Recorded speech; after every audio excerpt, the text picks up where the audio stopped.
Cette méditation représente la tentative de la part du méditant de comprendre correctement la nature des phénomènes psychiques et physiques se déroulant dans le corps. Les phénomènes physiques sont les choses ou les objets que nous pouvons percevoir clairement autour de nous. Ainsi, le corps entier est-il un groupement de qualités matérielles qu'on appelle rupa en pali. Les phénomènes psychiques ou mentaux sont les activités du mental ou de la conscience, en pali nama. Il est possible de percevoir clairement le déroulement de ces nama et rupa au moment de voir, d'entendre, de sentir, de goûter, de toucher et de penser. Nous devons en prendre pleinement conscience en les observant et en les désignant par des remarques mentales telles que voir, voir, entendre, entendre, sentir, sentir, ou bien goûter, goûter, toucher, toucher, ou encore penser, penser. Lors de la méditation vipassana, il faut faire une telle désignation mentale à chaque fois que l'on voit, que l'on entend, que l'on sent, que l'on goûte, que l'on touche ou que l'on pense quelque chose.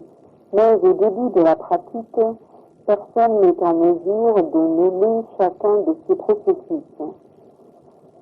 C'est pourquoi il est conseillé de commencer par nommer un objet qui est évident et facilement perceptible. Lors de la respiration, par exemple, la paroi abdominale se lève et se contracte ou s'abaisse rythmiquement. Ce mouvement est toujours présent. Il s'agit de la qualité matérielle appelée en pali vayu dhatu, c'est-à-dire l'élément de mouvement. Il est donc conseillé de commencer par noter cet objet. Pour cela, dirigez votre esprit attentivement vers l'abdomen. Vous verrez que celui-ci se gonfle lors de l'inspiration et qu'il se réaplatit ou qu'il retombe lors de l'expiration. Notez ces deux phases en disant mentalement se soulever lors du mouvement ascendant et s'abaisser lors du mouvement descendant. Notez signifie ici d'observer et de faire simultanément une désignation mentale. Si le mouvement n'est pas clair, par la simple observation mentale, placez votre main sur l'abdomen pour mieux le sentir. Ne modifiez pas le rythme de votre respiration. Ne la ralentissez pas et ne l'accélérez pas non plus. Sinon, cela vous fatiguerait. Ne respirez pas trop profondément non plus. Respirez de façon constante comme d'habitude et notez le mouvement ascendant et descendant de l'abdomen au moment même où il se produit. Faites votre désignation mentalement et non pas verbalement. Les mots que vous choisissez ou ce que vous dites n'a pas d'importance dans la méditation vipassana. Ce qui importe est la perception ou la connaissance exacte de l'objet que vous observez. Lorsque vous observez l'abdomen qui se gonfle, essayez de percevoir le mouvement du début à la fin, comme si vous le voyiez de vos propres yeux. Procédez de la même façon lors de l'observation de la contraction de l'abdomen. Lorsque vous notez les mouvements de l'abdomen, Votre savoir mental de celui-ci doit se produire en même temps que les sensations physiques. La conscience doit viser et atteindre le mouvement lui-même comme un projectile qui atteint la cible vers laquelle on l'a lancé. Pendant que vous êtes en train de noter le mouvement de l'abdomen, il se peut que votre esprit aille vagabonder ailleurs. Ceci doit aussi être noté en disant mentalement vagabonder, vagabonder. Si vous notez une ou deux fois de la sorte, l'esprit s'arrêtera de jeu. Revenez alors à la contemplation des mouvements de l'abdomen. Si vous arrivez quelque part en esprit, constatez, arrivez. Puis recommencez à noter le mouvement ascendant et descendant de l'abdomen. Si vous rencontrez quelqu'un en imagination, notez mentalement rencontrer. Puis reprenez l'observation des mouvements de l'abdomen. Si vous parlez à la personne que vous rencontrez en esprit, notez parler. En bref, quelles que soient les pensées ou les réflexions qui se produisent, vous devez les noter. Si vous imaginez quelque chose, notez imaginer. Si vous pensez, notez penser. Si vous faites des projets, notez projeter. Si vous percevez, notez percevoir. Si vous réfléchissez, notez réfléchir. Si vous êtes heureux, notez heureux. Si vous vous ennuyez, notez s'ennuyer. Si vous êtes content, notez content. Si vous êtes découragé, notez découragé. L'effort de noter toutes ces activités du mental s'appelle Chitta Vipassana en Pali.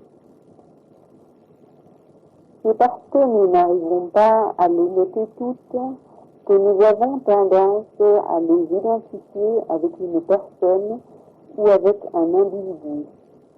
Nous avons tendance à penser que c'est moi qui imagine, c'est moi qui pense, qui projette et qui prend conscience des objets.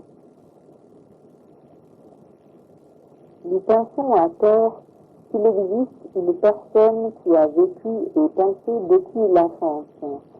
Mais en réalité, une telle personne n'existe pas. Au lieu de cela, il n'existe qu'une succession continue d'activités mentales. C'est la raison pour laquelle nous devons les noter afin de découvrir leur véritable nature.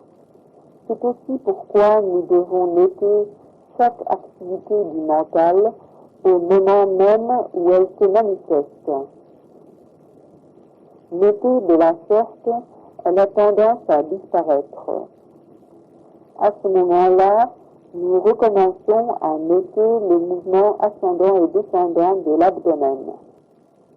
Après avoir passé un certain temps à méditer dans la posture assise, des courbatures ou des sensations de chaleur risquent d'apparaître dans votre corps. Celles-ci doivent également être notées attentivement. Ainsi de même, lorsque des sensations douloureuses ou de la fatigue se manifestent. Toutes ces sensations s'appellent Dukkha Vedana en Pali, c'est-à-dire sentiment d'insatisfaction. L'effort de les noter s'appelle Vedana Vipassana en Pali. Quelqu'un qui ne les remarque pas ou qui oublie de les noter sera amené à penser « c'est moi qui ai des courbatures, j'ai chaud, j'ai mal, il y a un instant je me sentais bien et maintenant je me sens mal à l'aise à cause de toutes ces sensations désagréables. Il est erroné d'identifier ce processus déplaisant avec l'ego. En réalité, aucun moi n'y est impliqué. Il ne s'agit que d'une succession de sensations désagréables l'une après l'autre. Ce processus peut être comparé à la succession continue des impulsions de courant qui font s'allumer une ampoule électrique. À chaque fois que le corps est confronté à des contacts désagréables, le résultat n'est que des sensations déplaisantes se manifestent l'une après l'autre. Elles doivent être notées soigneusement et attentivement, qu'il s'agisse de courbatures, de chaleur ou de douleur. Chez un méditant qui en est au début de sa pratique, elles peuvent avoir tendance à augmenter et à le conduire à un désir de changer la posture de son corps.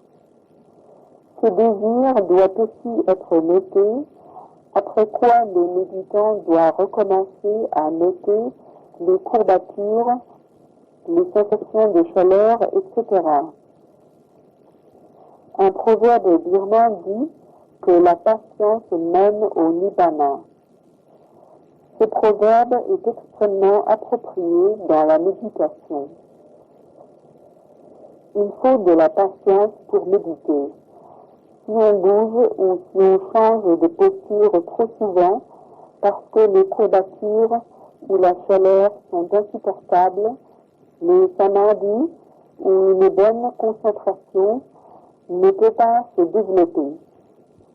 Or, si le samadhi n'a pas de chance de mûrir, la claire vision profonde ne peut en résulter et on ne peut réaliser ni magga, c'est-à-dire la voie menant au nibbana, ni cela, c'est-à-dire le fruit de cette voie, ni le nibbana lui-même. C'est pourquoi il faut de la patience au cours de la méditation vipassana. Cette tolérance est nécessaire principalement lors de l'apparition de courbatures, de chaleur, de douleur et autres sensations difficiles à supporter. Si elles apparaissent, n'abandonnez pas immédiatement votre méditation, mais continuez patiemment et notez simplement courbature, courbature ou chaleur, chaleur. Des sensations modérées disparaîtront si vous procédez ainsi. Si votre concentration est bonne et forte, même d'intenses douleurs et autres auront tendance à disparaître. Sur quoi vous devez recommencer à noter les mouvements de l'abdomen.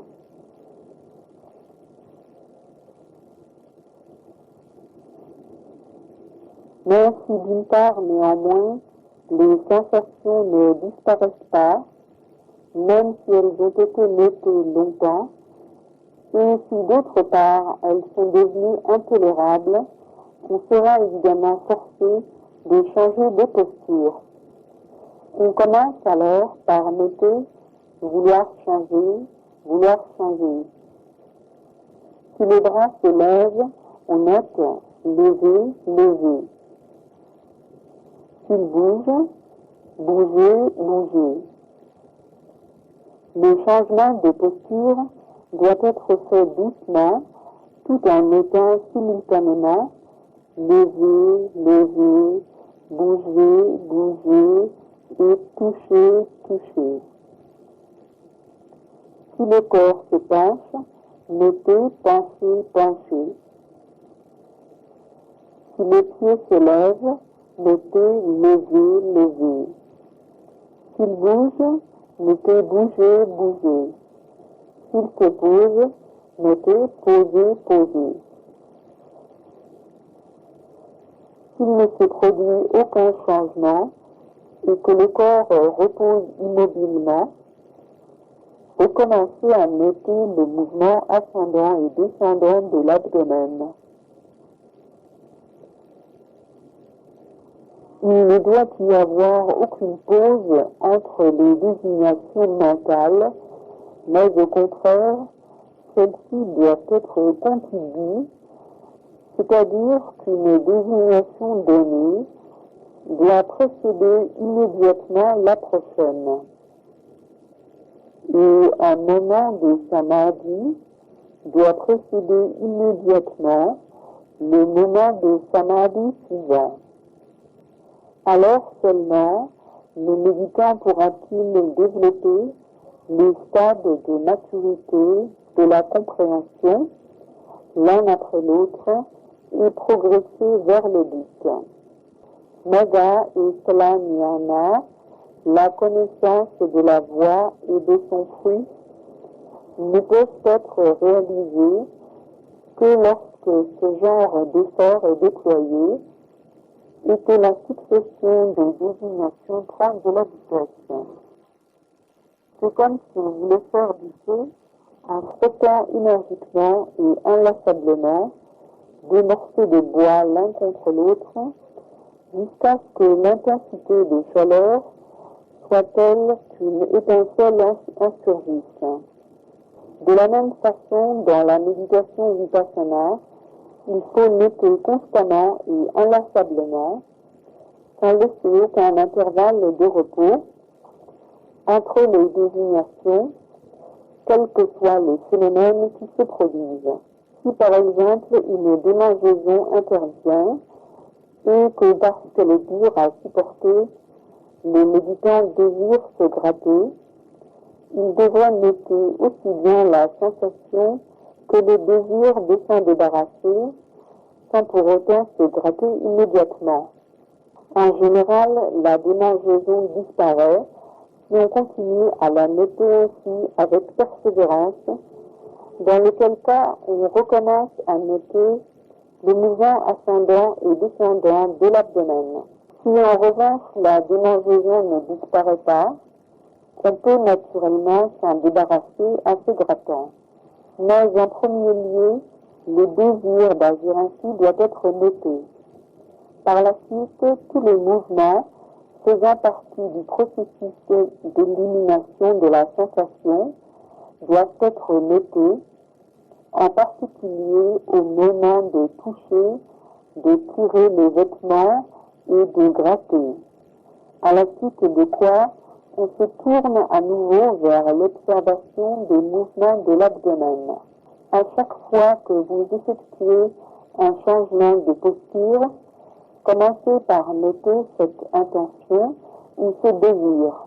Continuez surtout à noter étroitement chaque mouvement, comme par exemple celui de se lever de la posture assise, de lever les bras, de les bouger ou de les tendre. Vous devez effectuer le changement au même moment où vous notez les mouvements qui le composent. Pendant que votre corps se penche en avant, notez-le. Lorsque vous vous levez, le corps devient léger et se redresse. Notez se redresser, pendant que vous concentrez votre esprit sur les sensations provoquées par ce mouvement. Un méditant doit se comporter comme s'il était un faible invalide. Les gens en bonne santé se lèvent facilement et rapidement ou abruptement. Il n'en est pas de même pour de faibles invalides qui eux se lèvent doucement et prudemment. Les gens qui souffrent de douleurs lombaires également se lèvent lentement pour éviter que leur dos ne fasse mal et ne leur cause de douleur. Les méditants, eux aussi, doivent au cours de leur pratique faire leur changement de posture graduellement et doucement. Alors seulement pourront-ils développer une bonne attention et une bonne concentration, ainsi qu'une bonne claire vision profonde. Commencez donc à partir de maintenant à faire des mouvements lents et graduels. Lorsqu'un méditant se lève, il doit le faire doucement, comme s'il était un invalide, et il doit noter simultanément se lever. D'autre part, il doit se comporter comme s'il ne voyait pas ce que ses yeux perçoivent. De même, lorsqu'il entend quelque chose, il doit faire comme s'il n'entendait rien. Pendant la méditation, le seul souci du méditant est de noter. Il ne doit pas s'occuper de ce qu'il voit ou de ce qu'il entend. Donc, aussi étranges et frappantes que soient les choses qu'il perçoit, il doit faire comme s'il ne les voyait pas ou ne les entendait pas et doit uniquement noter attentivement. Lorsqu'il bouge, le méditant doit faire des mouvements graduels comme s'il était un faible invalide et il doit bouger ses bras et ses jambes doucement, que ce soit pour les plier ou pour les tendre. Ainsi de même, doit-il abaisser et redresser sa tête doucement. Lorsqu'il se lève de la posture assise, il doit le faire graduellement, tout en notant se lever. Lorsqu'il se redresse et qu'il se met debout, il doit noter debout. S'il regarde ici et là, il doit noter regarder, voir. Lorsqu'il marche, il doit noter les pas, qu'il s'agisse du pied droit ou du pied gauche. Il doit être conscient de tous les mouvements successifs faisant partie du processus de la marche. Depuis le moment où il lève le pied jusqu'à ce qu'il le repose. Ceci est la méthode pour noter au cours d'une marche rapide. Il est donc suffisant de noter ainsi quand vous marchez vite et quand vous parcourez une certaine distance. Lorsque vous marchez lentement ou que vous faites la marche Chankana, c'est-à-dire de marcher de long en large, vous devez noter 3 mouvements à chaque pas. D'abord quand vous levez le pied, ensuite quand vous le poussez vers l'avant et finalement quand vous le posez. Mais au début, commencez par noter simplement l'action de soulever et de poser le pied, car il est nécessaire d'avoir une connaissance correcte du mouvement ascendant du pied. Ainsi de même, au moment de poser le pied, faut-il avoir une connaissance correcte de la lourdeur du membre qui s'abaisse. Pendant la marche, il faut donc noter, lever, poser à chaque pas. Cette façon de noter deviendra plus facile après 2 jours environ. Alors, vous pourrez poursuivre en notant 3 mouvements, comme décrit plus haut, c'est-à-dire lever, avancer, poser. Mais au début, il est suffisant de noter seulement 1 ou 2 mouvements, comme par exemple pas droit, pas gauche, au moment de marcher vite, et lever, poser au moment de marcher lentement. Si vous éprouvez l'envie de vous asseoir pendant que vous marchez ainsi, vous devez noter vouloir s'asseoir, vouloir s'asseoir. Au moment de vous asseoir, notez de façon concentrée la lourdeur du corps qui s'abaisse.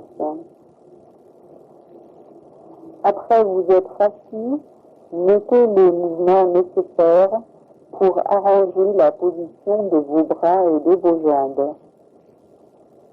S'il ne se produit aucun mouvement, mais que le corps repose tranquillement, notez le mouvement ascendant et descendant de l'abdomen. Si des courbatures dans les membres ou de la chaleur dans une partie quelconque du corps se manifeste, poursuivez votre exercice en notant celle-ci. Revenez ensuite à la contemplation des mouvements de l'abdomen. Si Si vous désirez vous allonger pendant que vous notez de la sorte, notez ce désir et les mouvements de vos bras et de vos jambes pendant que vous vous couchez. Il faut noter tous les mouvements que vous effectuez au moment de vous préparer doucement à vous allonger.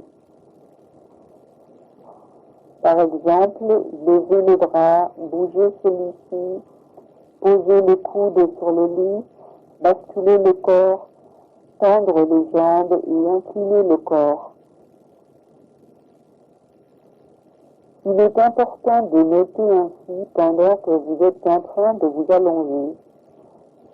Au cours de ce mouvement, vous pouvez parvenir à des connaissances exceptionnelles, c'est-à-dire Maganyana et Phalanyana, autrement dit, la connaissance de la voix et de son fruit.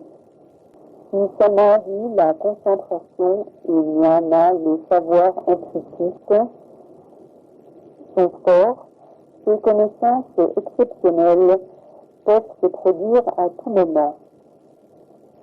Elles peuvent apparaître au moment même de tendre le bras ou de le plier. C'est ainsi que le vénérable Ananda devint un saint. Le vénérable Ananda essayait énergiquement d'atteindre la sainteté pendant la nuit précédant le premier conseil bouddhique. Il avait passé toute la nuit à pratiquer la forme de méditation vipassana que l'on appelle Kayagata Sati, c'est-à-dire qu'il avait noté ses pas en disant mentalement pas droit, pas gauche, ou bien levé, avancé, posé. Il notait en détail tout ce qui se produisait, que ce soit le désir mental de marcher ou le mouvement physique de la marche. Bien qu'il ait médité de la sorte presque jusqu'au petit matin, il n'avait pas encore réussi à atteindre la sainteté. Il se rendit compte alors qu'il avait pratiqué la marche de façon excessive et qu'afin d'équilibrer samadhi, la concentration, et viriya, l'effort, il devrait s'exercer pour un moment en posture allongée. Il entra dans sa chambre, s'assit sur le divan et s'allongea. Pendant cette action, il était en train de noter, s'allonger, s'allonger, et il réalisa alors la sainteté en un court instant. Avant de s'allonger, le vénérable Ananda était seulement un Sotapanna, c'est-à-dire quelqu'un qui est entré dans le courant et qui a atteint le premier stade de la voie menant au Nibbana. À partir de là, il continua à méditer et arriva au degré de Sakadagami, c'est-à-dire le retour unique ou le deuxième stade de la voie. Puis il atteignit le degré de Anagami, c'est-à-dire celui du non-retour ou du troisième stade de la voie. Finalement, il atteignit le degré de Anagami, c'est-à-dire celui du non-retour ou du troisième stade de la voie. Finalement, il réalisa le degré de Arahat, c'est-à-dire le stade du noble disciple qui a atteint le dernier degré de la voie, la sainteté. Il ne lui a fallu qu'un court instant pour développer ce stade successif, c'est-à-dire le stade du noble disciple qui a atteint le dernier degré de la voie, la sainteté. Il ne lui a fallu qu'un court instant pour développer ce stade successif des voies supérieures. Notez bien la façon dont le vénérable Ananda a atteint la sainteté. Une telle réalisation peut intervenir à tout moment et ne dure pas obligatoirement longtemps. C'est pourquoi un méditant doit noter assidûment sans interruption. Il ne doit pas relâcher dans son effort en pensant qu'une petite pause ne sera pas grave. Tous les mouvements se déroulant au moment de s'allonger et d'arranger ses bras et ses jambes. S'il ne se produit aucun mouvement, mais que le corps repose tranquillement, il devrait recommencer à noter le mouvement ascendant et descendant de l'abdomen. Même s'il se fait tard et qu'il est temps d'aller dormir, le méditant ne devrait pas encore abandonner son exercice pour aller se coucher. Un élève vraiment sérieux et énergique doit continuer à développer son attention comme s'il allait renoncer complètement à son sommeil. Il doit continuer à méditer jusqu'au moment où il s'endort. Si sa méditation est bonne et qu'elle a le dessus, il ne s'endormira pas. Si d'un autre côté, la somnolence a le dessus, il s'endormira. Si vous êtes somnolent, vous devez noter somnolent, somnolent. Si les paupières tombent, notez tomber, tomber. Si elles s'alourdissent, notez lourd, lourd. Si les yeux piquent, notez piquer, piquer. Si vous notez ainsi, il se peut que la somnolence disparaisse et que vos yeux deviennent clairs à nouveau. Il faut alors noter clair, clair et poursuivre en notant le mouvement ascendant et descendant de l'abdomen. Mais peu importe la persévérance avec laquelle le méditant continue à méditer, si une réelle somnolence intervient, il s'endormira. Il n'est pas difficile de s'endormir. En fait, c'est facile. Si vous méditez en position allongée, vous deviendrez graduellement somnolent et finalement vous vous endormirez. C'est pourquoi un débutant ne devrait pas méditer trop souvent en posture allongée. Il devrait s'exercer bien plus souvent en posture assise ou en marchant. Mais lorsqu'il se fait tard et qu'il est l'heure d'aller se coucher, il peut méditer dans la posture allongée et noter les mouvements de l'abdomen. Alors il s'endormira naturellement ou automatiquement. Le sommeil est le temps de repos du méditant. Un élève vraiment sérieux devrait néanmoins le limiter à environ 4 heures. Ceci est le soi-disant temps de minuit autorisé par le Bouddha. 4 heures sont largement suffisantes.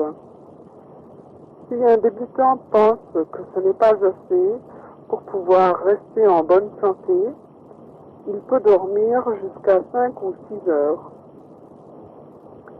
6 heures de sommeil sont sans aucun doute suffisantes pour la santé.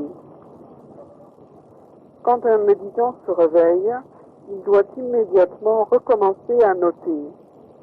Quelqu'un qui désire réellement atteindre Megha et Phalanyana ne devrait se reposer de son effort de méditation que pendant le sommeil. En dehors de cela, dans les heures de réveil, il doit noter constamment et sans repos. C'est pourquoi il doit noter l'état d'esprit du réveil aussitôt qu'il émerge du sommeil en disant mentalement « se réveiller, se réveiller ». Si néanmoins il n'est pas en mesure de prendre conscience de cela, il devra commencer par noter les mouvements de l'abdomen. Lorsqu'il a l'intention de se lever, il doit noter vouloir se lever, vouloir se lever. Alors il devrait continuer en notant les différents mouvements qu'il effectue pour arranger la position de ses bras et de ses jambes. Lorsqu'il lève la tête et qu'il se redresse, il doit noter se redresser, se redresser. Lorsqu'il s'assoit, s'asseoir, s'asseoir. S'il fait un quelconque mouvement pour arranger la position de ses bras et de ses jambes, une fois qu'il est assis, il devrait également le noter. Il faut aussi noter au moment de se laver le visage, de prendre un bain ou une douche. Mais puisque les mouvements se produisant à ce moment-là sont plutôt rapides, il faut essayer d'en noter le plus possible, à défaut de les noter tous. Puis, il y a des actions telles que s'habiller, faire son lit ou bien ouvrir et fermer les portes. Celles-ci doivent également être notées aussi étroitement que possible. Lorsque le méditant prend ses repas et qu'il regarde en direction de la table, il doit noter regarder, voir. Lorsqu'il tend le bras vers la nourriture, la touche, la prend et la mélange, la prend dans sa main et l'amène vers le visage. Lorsqu'il baisse la tête et introduit la bouchée dans sa bouche, lorsqu'il baisse son bras et redresse sa tête, il doit noter chaque détail consciencieusement. Remarque, la description ci-dessus correspond à un repas à la façon birmane. Ceux d'entre vous qui utilisent un couteau et une fourchette ou des baguettes sont conseillés de choisir les mots correspondants pour noter pendant le repas. Lorsqu'un méditant mâche les aliments, il doit noter mâcher, mâcher. Quand il en vient à faire l'expérience du goût de la nourriture, il doit noter connaître, connaître. Pendant qu'il savoure une bouchée et qu'il l'avale, ou bien lorsque celle-ci descend dans l'œsophage, il doit également noter. Le méditant doit noter à l'occasion de chaque bouchée pendant le repas entier. Lorsqu'il mange de la soupe, il doit également noter tous les mouvements qui se produisent, comme par exemple celui de tendre le bras, de manier la cuillère, de prendre une cuillerée et ainsi de suite. Il est assez difficile de noter ainsi parce qu'il y a beaucoup d'actions à observer et à désigner. Un débutant risque donc de manquer beaucoup d'objets qu'il est censé remarquer, mais il devrait néanmoins prendre la ferme résolution de noter tout ce qui se produit. Il n'y peut rien, bien sûr, s'il oublie ou s'il manque quelque chose. Aussitôt que son samadhi, c'est-à-dire sa concentration, sera devenue forte, il sera capable de noter étroitement toutes ses actions. Eh bien, j'ai maintenant mentionné tellement d'objets à noter, mais en guise de résumé, il n'y a que peu de choses à retenir. Lors d'une marche rapide, notez pas droit, pas gauche. Et lors d'une marche lente, levez, posez. Lorsque vous êtes assis tranquillement, notez seulement le mouvement ascendant et descendant de l'abdomen. Notez pareillement quand vous êtes allongé et qu'il n'y a rien de spécial à noter. Si alors votre esprit vagabonde, notez les activités mentales se produisant. Revenez ensuite à la contemplation du mouvement abdominal. Notez aussi les éventuelles courbatures, douleurs ou démangeaisons qui apparaissent. Puis recommencez à noter le mouvement ascendant et descendant de l'abdomen. Notez également quand vous tendez ou quand vous pliez le bras, quand vous bougez vos membres, quand vous baissez et relevez la tête, quand vous vous penchez et quand vous vous redressez. Puis revenez à la contemplation des mouvements de l'abdomen. Un méditant devient automatiquement capable de noter de plus en plus d'objets au fur et à mesure qu'il persévère dans sa méditation. Au début de la pratique, l'esprit vagabonde ici et là, et il est probable qu'il manque beaucoup de choses. Mais le méditant ne devrait pas se laisser décourager, car chaque débutant fait face aux mêmes difficultés. Du moment qu'il continue à pratiquer, il deviendra capable petit à petit de s'apercevoir de plus en plus vite que son esprit est allé errer, jusqu'à ce que finalement le vagabondage cesse entièrement. Le mental est alors fixé sur l'objet qu'il observe et les moments d'attention surviennent presque simultanément avec les objets auxquels il se rapporte, comme par exemple dans le cas de l'observation du mouvement ascendant et descendant de l'abdomen. En d'autres mots, le mouvement abdominal devient alors synchronisé avec l'activité mentale qui le note. L'objet physique auquel on est attentif et l'acte mental de noter celui-ci se produisent en pair. Aucune personne ni aucun individu n'est impliqué dans ce double processus. Il n'existe que des paires d'objets physiques auxquels on prête attention et les actes mentaux correspondants, à savoir l'observation et la désignation de l'objet. Avec le temps, le méditant pourra faire lui-même l'expérience de ces faits. Pendant qu'il note le mouvement ascendant et descendant de l'abdomen, il arrivera à distinguer le gonflement de l'abdomen comme étant un phénomène physique et l'acte mental de noter comme étant un phénomène psychique. Il observera la même chose lors de la contemplation de l'abdomen qui s'abaisse. Donc, à chaque fois qu'il notera, le méditant parviendra à comprendre lui-même clairement qu'il n'existe que des qualités matérielles qui sont l'objet de l'attention et des qualités mentales qui notent ces dernières. Le savoir de cette distinction est appelé Nama Rupa Paricheda Jnana en pali, et c'est le début des Vipassana Jnana. Il est important d'avoir une compréhension correcte à ce stade.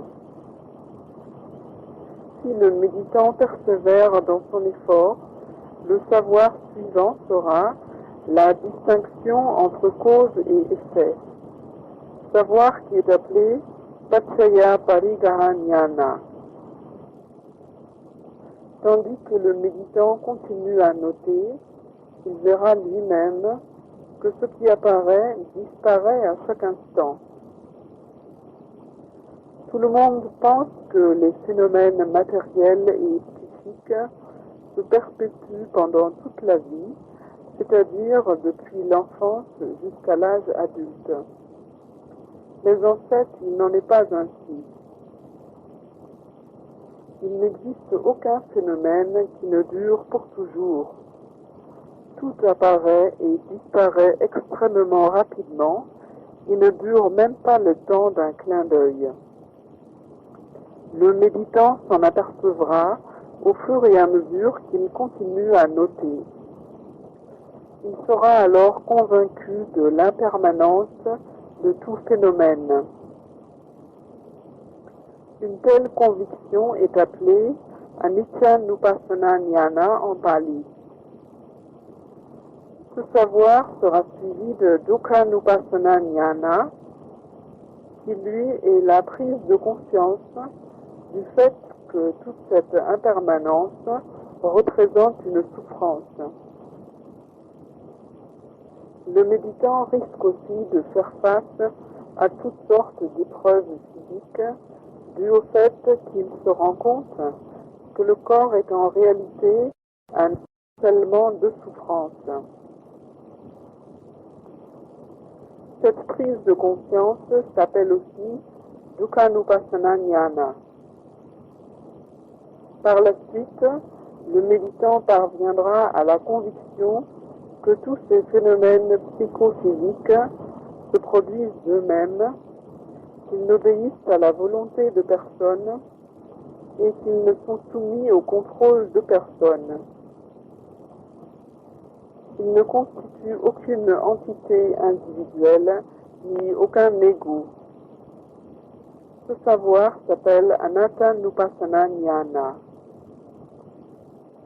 Si le méditant continue à méditer, il parviendra à prendre conscience profondément du fait que tous ces phénomènes sont anicca, dukkha et anatta, c'est-à-dire impermanents, sujets à la souffrance et impersonnels, et il atteindra alors le nibbana. Tous les Bouddhas, Arahats et Ariyas d'antan ont réalisé le nibbana en suivant cette même voie. Les méditants devraient se rendre compte du fait qu'eux aussi se trouvent maintenant sur ce chemin de Satipatthana, selon leurs propres vœux, de vouloir réaliser Magga Jnana, la connaissance de la voie, Phala Jnana, la connaissance du fruit de la voie, et Nibbana Dhamma. D'autre part, ils se trouvent sur ce chemin parce que leurs paramis, c'est-à-dire vertus supérieures, sont parvenus à maturité. Ils peuvent se réjouir de la chance de pouvoir expérimenter un noble samadhi, c'est-à-dire tranquillité d'esprit due à la concentration, ainsi que jnana, savoir ou sagesse transcendantale qu'ils n'ont jamais connue auparavant et dont les Bouddhas, les Arahats et les Ariyas d'antan ont fait l'expérience. Ils pourront sous peu faire personnellement l'expérience du même Magga Jnana, Phala Jnana et Nibbana Dhamma que les Bouddhas, les Arahats et les Ariyas ont connu. Il est réellement possible de les réaliser en l'espace d'un mois ou de 20 ou de 15 jours de méditation. Ceux qui ont des paramis exceptionnels peuvent même les réaliser en 7 jours. C'est pourquoi le méditant peut être assuré qu'il atteindra ces dhammas dans l'espace de temps cité ci-dessus et qu'il sera libéré de Sakaya Deti, c'est-à-dire croyance en l'ego, et de Vicikicca, c'est-à-dire doute ou incertitude, et qu'il n'aura plus à renaître dans les mondes inférieurs. C'est dans cette perspective encourageante que le méditant devrait poursuivre son effort avec confiance. Puissiez-vous tous être capables de pratiquer cette méditation correctement et d'atteindre rapidement ce même Nibbana que les Bouddhas, les Arahats et les Ariyas ont connu. Sadhu, sadhu, sadhu.